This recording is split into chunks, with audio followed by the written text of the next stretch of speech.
अस्सलामुअलैकुम वरहमतुल्लाहि वबरकातुहू। आम फलों का बादशाह अपने दिल लुभा देने वाले जायके की वजह से दुनिया भर में सबसे ज़्यादा इस्तेमाल होने वाला फल है। करीब 100 से ज़्यादा मुल्कों में इसकी काश्त की जाती है।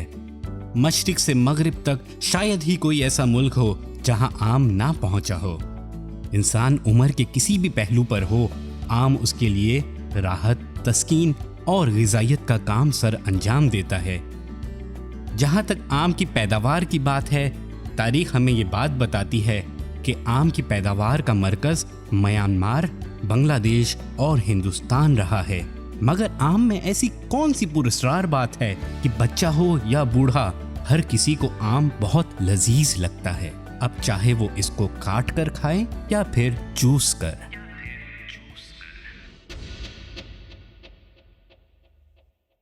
आइए आज इस पुरस्कार जादू से पर्दा उठाते हैं और आपको लेकर चलते हैं तारीख के उन पन्नों पर जहां आम के दिलफरेब होने के पीछे का राज सुनहरे लफ्जों में लिखा गया है। यहां हम आपसे इल्तमास करते हैं कि छोटे बच्चे इस वीडियो को हरगिज ना देखें, और अगर कोई खातून इस वीडियो को गैर मुनासिब महसूस करती हैं तो वो यहाँ पे रोक के इस वीडियो से बाहर आ सकती हैं। मुफ्ती मोहम्मद सादिक जमात अहमदिया के एक काबिल ज़िक्र खादिम और मिर्ज़ा ग़ुलाम अहमद कादियानी के करीबी रुफ़क़ा में शुमार किए जाते हैं।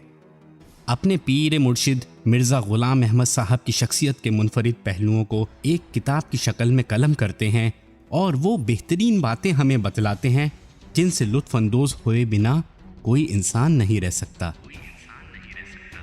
आइए चलते हैं उनकी किताब ज़िक्र हबीब के सफ़ा नंबर 163 पर। आम के लफ्ज़ के मुतालिक गाहे फरमाया करते थे कि लफ्ज़ आम लफ्ज़ से निकला है। अरबी ज़बान में माँ को कहते हैं। जैसा कि बच्चा माँ के पुस्तान चूसता है, ऐसा ही आम को भी मुंह में डालकर चूसता है। इस मुशाबहत की वजह से इसका नाम आम हुआ। ये तहरीर इस बात की वजाहत करती है कि मिर्ज़ा साहब को अल्लाह अज़्ज़ो वजल ने किस कदर इल्म की दौलत से माला माल किया था। आम की जिस खासियत से आदम अलैहिस्सलाम से लेकर 19वीं सदी तक पैदा होने वाला इंसान बेखबर रहा, वो राज मिर्ज़ा ग़ुलाम अहमद कादियानी ने अफ़शां कर दिया। अब यहाँ हम मिर्ज़ा ग़ुलाम अहमद कादियानी के चाहने वालों से ये बात जानना चाहते हैं कि अपने पीर कामिल के दिए गए इल्म के मुताबिक जब वो आम खाते हैं तो वाकई उनको आम का ख्याल रहता है या फिर अपनी अम्मी जान का। जाते जाते हम मिर्ज़ा ग़ुलाम अहमद कादियानी के मशकूर हैं कि उन्होंने अपनी सोच और इल्म का दायरा आम तक ही महदूद रखा।